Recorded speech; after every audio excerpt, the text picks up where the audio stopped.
Welcome back sa ating channel kung saan tinatalakay natin ang pinakamainit at pinakamahalagang development sa global defense at AFP modernization.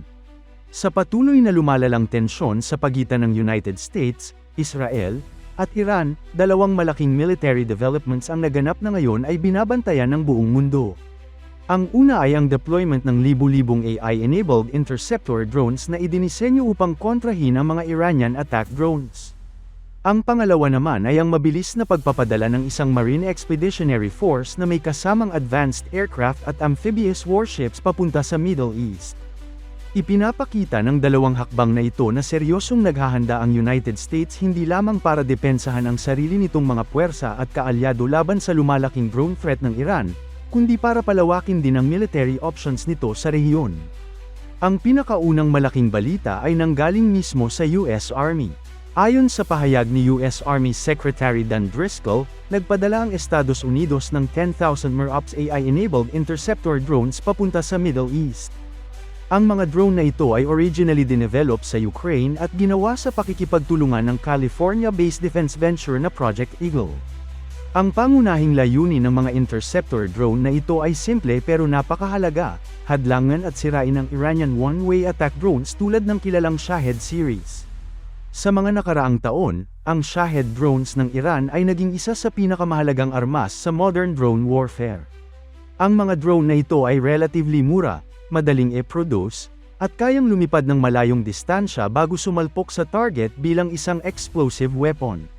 Ginagamit ang mga ganitong drone sa swarm attacks. Ibig sabihin, sabay-sabay na naglulunsad ang attacker ng maraming drone para ma-overwhelm ang air defense system ng kalaban. Ito ang malaking problema para sa mga bansa na gumagamit ng high-end missile defense systems. Halimbawa, ang mga interceptor missiles tulad ng Patriot o Naval Missile Interceptors ay maaaring nagkakahalaga ng daan-daang libo hanggang milyon kada isa.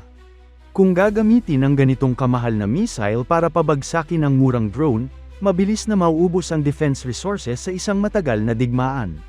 Dito pumapasok ang bagong konsepto ng drone versus drone defense. Sa halip na missile ang gamitin, maglulunsad ang defender ng interceptor drones na kayang habulin at sirain ang incoming enemy drones sa himpapawid. Ang MIROPS interceptor drones ay may kasamang onboard sensors at artificial intelligence software.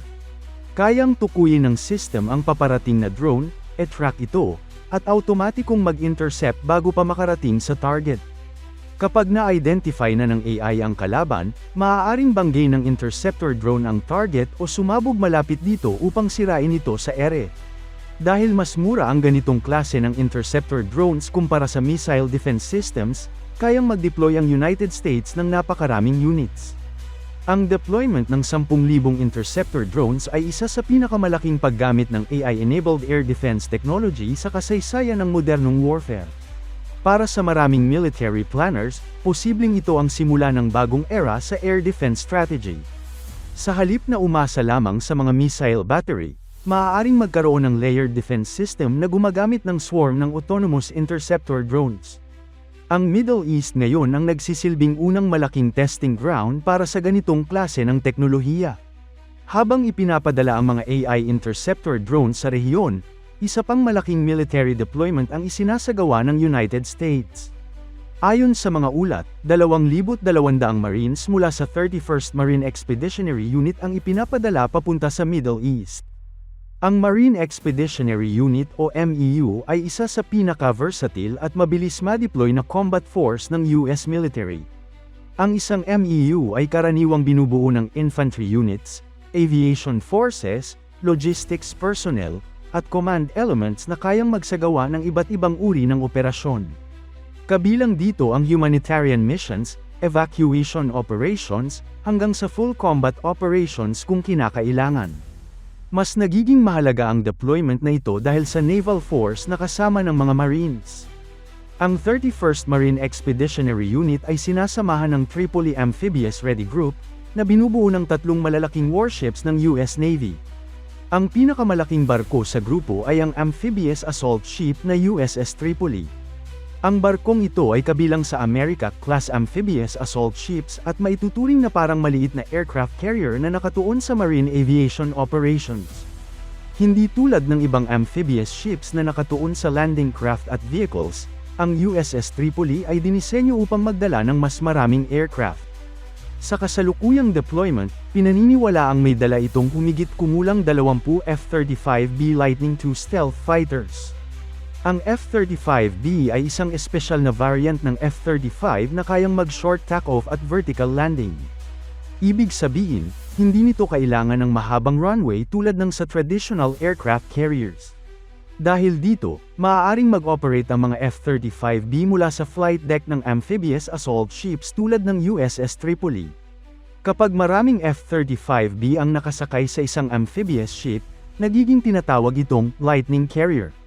Sa ganitong configuration, ang barko ay nagiging isang mobile airbase na kayang maglunsad ng stealth strike missions, reconnaissance flights, at air defense patrols. Bukod sa USS Tripoli, kasama rin sa Amphibious Ready Group ang USS San Diego at USS New Orleans. Ang dalawang barkong ito ay San Antonio-class amphibious transport docks na kayang magdala ng Marines, armored vehicles, helicopters, at landing craft. Kapag pinagsama, ang tatlong barkong ito ay bumubuo ng isang expeditionary strike force na kayang magsagawa ng amphibious assault operations, air missions, at rapid response deployments. Batay sa mga open-source intelligence reports, nagsimula na ang mabilis na paggalaw ng Tripoli Amphibious Ready Group papunta sa Middle East. Ang satellite imagery na kuha noong March 12 ay nagpapakita na ang USS Tripoli ay nakita malapit sa Bashi Channel, ang strategic waterway sa pagitan ng Taiwan at Pilipinas. Ayon sa mga ulat, umalis ang barko mula sa White Beach sa Okinawa noong March 11. Napansin ng mga analysts ang mahaba at malakas na wake pattern sa likod ng barko, na karaniwang indikasyon na ito ay tumatakbo sa high speed. Ipinapakita nito na minamadali ng United States ang deployment ng naval force na ito. Mula sa Bashi Channel, maaaring dumaan ang strike group sa South China Sea, papunta sa Indian Ocean, at tuluyang makarating sa Middle East Theater. Kapag nakarating na ang Marine Expeditionary Unit sa rehiyon, magkakaroon ng United States ng mas flexible na military response capability. Maaaring gamitin ang puwersang ito upang protektahan ang mga US bases, siguraduhin ang seguridad ng shipping lanes, suportahan ang Allied forces, o magsagawa ng combat operations kung kinakailangan. Ang pagdating ng Marine Aviation Forces ay magpapalawak din sa air power ng United States sa rehiyon. Sa kasalukuyan, may mga ulat na dalawang US aircraft carrier strike groups ang nasa mas malawak na area ng conflict. Kabilang dito ang USS Gerald R. Ford at USS Abraham Lincoln. Ang mga aircraft carrier na ito ay may dalang malalaking air wings na binubuo ng fighter jets, electronic warfare aircraft, airborne early warning planes, at aerial refueling aircraft. Kapag pinagsama ang air power ng aircraft carriers at ng Marine F-35B fighters mula sa amphibious ships, nagiging mas malawak at flexible ang operational capability ng US military. Sa halip na i-concentrate ang lahat ng aircraft sa isang carrier, maaaring ipamahagi ang air power sa iba't ibang platform. Nagbibigay ito ng mas mataas na survivability at operational flexibility sa panahon ng high-intensity conflict. Para sa Iran, ang kombinasyon ng AI interceptor drones at pinalakas na US naval aviation presence ay isang seryosong hamon. Sa loob ng nakaraang dekada, malaki ang naging investment ng Iran sa drone warfare. Ang Shahed drone family ay naging isa sa pinakakilalang halimbawa nito. Ang mga drone na ito ay idinisenyo upang maging mura, madaling gawin, at kayang gamitin sa malakihang swarm attacks. Sa ganitong taktika, maaaring maglunsad ang Iran ng 12-12 o kahit daan-daang drones sabay-sabay upang ma-overwhelm ang air defense ng kalaban. Ngunit kung bawat incoming drone ay haharapin ng isang autonomous interceptor, maaaring mawala ang economic advantage ng ganitong strategy. Ito ang dahilan kung bakit tila sinusubukan ng United States ang bagong AI interceptor concept sa kasalukuyang conflict environment. Kasabay nito, ang deployment ng Marines at advanced aircraft ay nagsisiguro na may kakayahan ng United States na mag-escalate ng military response kung kinakailangan. Ang Marine Expeditionary Unit ay kayang mag-operate ng independent sa loob ng mahabang panahon. Ang aviation component nito ay maaaring magsagawa ng close air support, reconnaissance missions, at limited strike operations. Samantala, ang ground forces nito ay kayang magsagawa ng amphibious landings, mag-secure ng critical infrastructure, o tumulong sa allied defense operations. Para sa mga defense analysts, ang ganitong deployment ay malinaw na strategic signal. Ipinapakita nito na handa ang United States na kontrahin ang Iranian drone warfare habang pinapanatili ang kakayahang tumugon sa anumang military escalation sa rehiyon. Sa mga susunod na linggo, makikita kung gaano kaepektibo ang mga AI interceptor drone sa tunay na combat environment. Kung magiging matagumpay ang sistemang ito, posibleng magbago ang hinaharap ng air defense warfare. Sa ngayon, mabilis na nagbabago ang sitwasyon.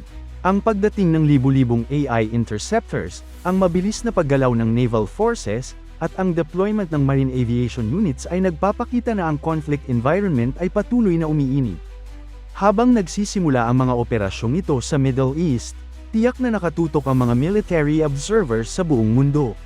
Dahil ang mga pangyayaring ito ay maaaring humubog sa hinaharap ng drone warfare, air defense technology, at expeditionary military operations sa mga darating na taon.